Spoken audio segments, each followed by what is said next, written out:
Hello, friends, I am MovieRecap NL, and this is a film about these bandits. Recently, between two villages, there was no drop of water left. People started killing each other for water, and instead, they were forced to use gasoline.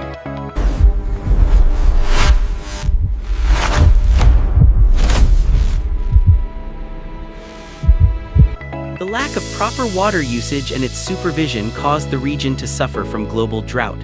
People's water dried up and their cities were abandoned, but Ernest, the head of the farmers, did not let his plan fail. Ernest, whenever possible, would bring out water, reviving these lands. One day, two soldiers. Another thief asks permission to enter the house, claiming there is water there and insists on checking. Suddenly, the thief tries to raise the biggest weapon he has, but Ernest cleverly disarms the third hand. After that, they open the building and bring the pump inside. Unfortunately, one top. They drink tea from the water tap for their debts. Ernest gives them food and they pay for the water. Ernest tries to convince them to supply water to the farm, but they ask for a higher price. On the way home, their donkeys fall and get badly injured. Ernest, who has no other country, tortures the donkey. After that, they clean the pots with soil and set them aside. Ernest, who was listening to the radio and heating his tea, suddenly feels something and goes outside, seeing that winter has come early and the young man is fighting with the youth. The next day, the villagers go to the auction and buy an iron donkey called Sim. Because of the auction, Ernest goes into debt. After that, he has an accident and comes to the hospital to see Catherine, who cannot speak. At the hospital, he visits her husband's side. To take Catherine home, they plan to sell the very expensive equipment to the buyers.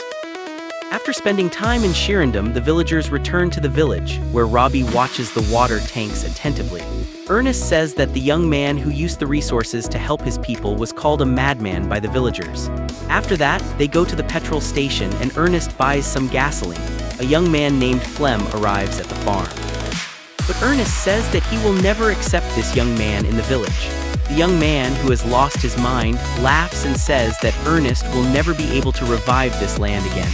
The villagers then become more hostile toward the water sellers. Because of that, Ernest begins to persuade them to supply water for the farm. On the way home, they see that the donkeys are placed on the road.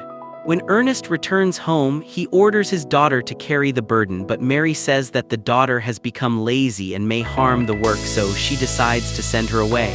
She asks her father for permission. They lock her in the house and cover the windows tightly with mud. The next day, the villagers who go to the barn see Sim being dragged away. Ernest thinks Flem did it, so he goes home, but Sim tells his grandfather and friends about the attack.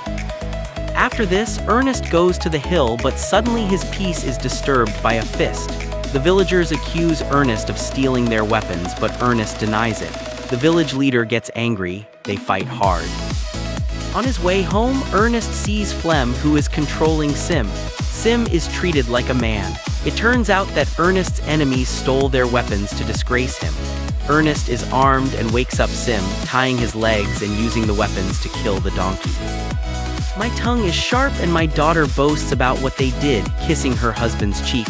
When the clothes dry, Flem convinces the grandfather to buy food. They do everything except drink alcohol, but Ernest is addicted. When Flem shows this, the heart softens. Flem offers money to Ernest, but the poor man refuses. Instead, Ernest, because of alcohol, barely stays awake. Flem is angry and curses. When possible, the young man at night loses his mind. After sitting down, Ernest sees Sim tied up. The young man is drunk and fights with the grandfather, drinking alcohol. After that, Mary comes and takes the flour herself. Jaron, who is worried about the fire, goes to look for it. When the night comes, the thieves come to the camp and Sim fights bravely. On the third day, Mary returns and the villagers watch their grandfather to the last resting place. After that, the family suffers from allergies. Flem comes to take them away. Jaron, who escaped from Sim, starts to beat him with a hammer and Flem is forced to stop him. For his own good and to understand the situation, he is careful. The next day, Flem goes to the farm to ask for water permission. The village chief refuses, but Flem suddenly accuses him of being Ernest's son. Because of fear of responsibility, the chief agrees to supply water. After a few days, the main problem is solved and Flem becomes the farm's leader. Water cleaning from the village is possible. After a few days, they see young men returning from the forest, and soon the village fills with snow and ice. This story is told by Mary and Flem to show the hardships of life. After a few days, a bank employee appears. After Ernest's death, his debts remain with Flem.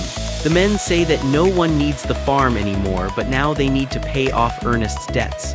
At night, Sem takes Flem and Robbie's son away. He does not sell the young child and tries to protect him. Later, Flem is arrested but escapes by throwing himself into the river. Sim, left behind, is taken into the quarantine mode and sent to the factory where it was made. The next day, after paying off debts at the bank, Flem says that the money came from Sim's sale. At this time, Sim arrives in the city where an engineer named Kelvin owns him. Jaron begins some kind of strange behavior and comes to the market. He sees Flem, who is talking with Sisu. A frightened girl who treats him like her son is with him. Jaron tries to approach, but Flem takes his son away from the house. Jaron tells Flem about Robbie. To find the truth, Jaron visits his mother, who is at the border, but the guards do not allow him in. A girl named Anna says that if he behaves well, she will let him in. Jaron agrees and gets into a chicken-covered car. After a few hours, the car returns and Jaron sees the convoy for the first time. He takes his mother to the factory and asks for his son's hand. After that, he meets Kelvin, a rich young man who shows all the car's features. It turns out that the robot's eyes have cameras installed. Kelvin says he will use it for good and leaves it. Jaron, seeing his grandfather again, is very happy.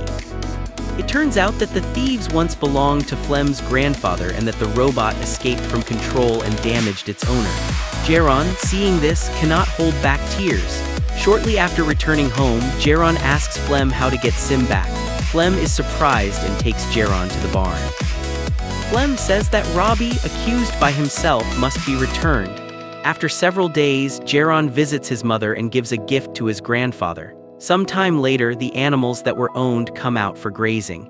The owner gives the tools to Jaron, but inside, he secretly plans to kill Flem. At a terrible time, Jaron tells Flem that Robbie called. Flem, who is close to Jaron, accuses him of lying. Mary asks her father not to be harsh with such an orphan, but Jaron says he is not a coward and Flem leaves. The next day, Flem becomes Jaron's wife. There is a problem. Before leaving, Flem looks for the tools and Jaron says they have been delivered to the store. Angrily opening the door, Flem grabs Sim and takes him to the field. Suddenly, he falls into a hidden pit and breaks his leg. Flem asks for help, but Sim does not understand. The thief says. Seeing this, Flem understands the truth. Flem asks for mercy, but Jaron coldly enjoys his suffering. Flem advises him to think about his future, but Jaron does not forgive his grandfather's cruelty. Returning home, Jaron trusts Mary that Flem will be punished. The money earned may be used to buy food for the village. In the last scene, Jaron cleans Sim's wounds and reflects on his terrible history.